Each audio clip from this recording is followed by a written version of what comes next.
Hola, I'm Marcus from Marcus Language Academy, and today I like to explain you how the past tense in Spanish works. And this video is also part of my Spanish course for beginners. Like always, you can find more information in the description of this video. But now let's see how actually the past tense in Spanish works. Let's go.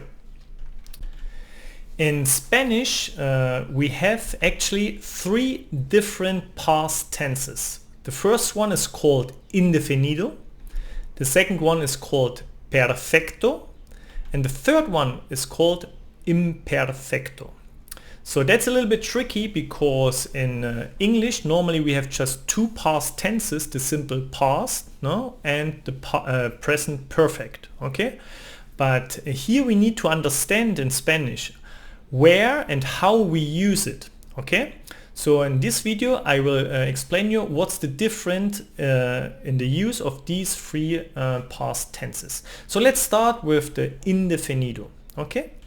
So we use indefinido for events or actions, okay? And now it's really important, those events or actions already completed, no? They are already done, okay? So they are not related to now, okay? They are done. And that means it doesn't have an impact on the present right now, okay? So it's something from the past, but it's important, it's an event or an action, okay? So here's one example. For example, I can say, ayer hablé español. Okay, first of all, we don't need to say yo, okay? We don't need to use the pronoun because in the ending of the verb hablé, it's clear that I'm talking about the first person in singular. No? You can say it, but it's more like to really stress it. Let's say, ayer yo hablé español. No? Yesterday I spoke Spanish. No? That's the meaning actually. No? Ayer hablé español. Yesterday I spoke Spanish. That's actually an event what happened yesterday. So it doesn't have an impact on the present right now because it was from yesterday. No? Here you see an image, and that's a little bit an image from my course, no? Because I want that you connect the Spanish sentence to an image, okay? And here you see also the background color is this lighter gray, and this lighter gray I use when we use indefinido in Spanish. And the blue dot reminds you that hablar, no? The verb to speak, it's an AR verb, and this group has special endings, okay? And therefore the red dot. And yeah, and that would be an example for indefinido. And there are one word in there, ayer, no, yesterday. What really shows you that it was yesterday, it doesn't have an impact of now. And there are some other words they do the same, like anoche, so last night, la semana pasada, last week, el año pasado, last year, hace días, some days ago, de repente, suddenly, in the past, someone, una vez, so one time, finalmente, finally, no? Really important, no? It's an event or an action already completed and no impact on the present. And there we would use indefinido. So now let's go to perfecto. Perfecto we would use also for events and actions. And it just happened because it has an impact on the present, okay? So let's say we have the sentence here, hoy he hablado español, or hoy yo he hablado español. No, that means today I have spoken Spanish. No, and so we are already connected to now because it's hoy, today. No, and there it would be better to use perfecto. Okay, so hoy he hablado. You see we have two verbs here. He hablado. It's an auxiliary verb, and hablado, no, there's the ending ado, it's also the blue ending, no, therefore because hablar, it's a blue verb. And here the background color of the picture is a little bit darker gray because we would use perfecto. And this little keyword hoy, no, helps us to understand that we need to use perfecto in this sentence.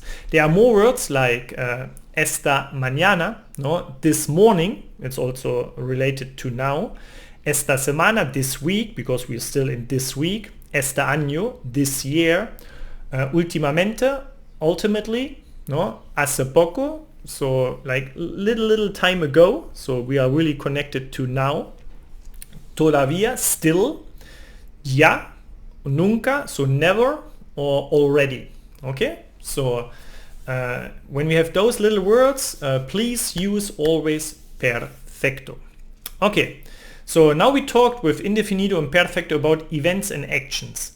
El imperfecto, no, we would use for habits and circumstances. Okay, no events or action, it's something more in general. Okay, so habits and circumstances. Okay, let's see an example.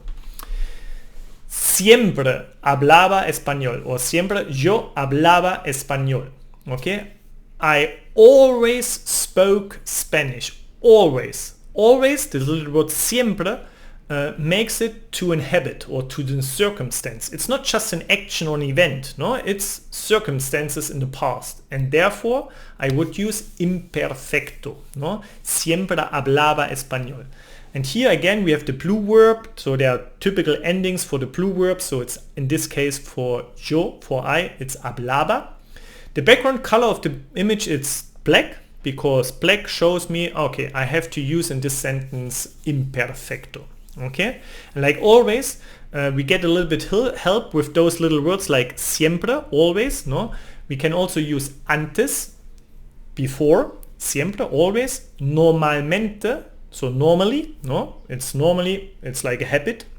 A menudo, frequently.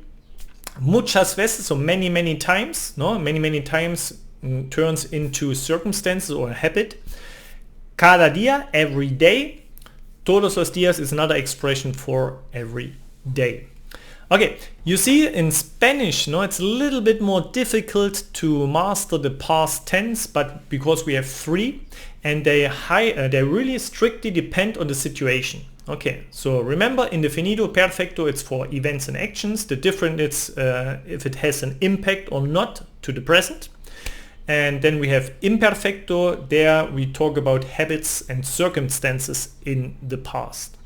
In a future video I will talk about a little bit more how to use every single one correctly, so we will see the conjugation of the verb.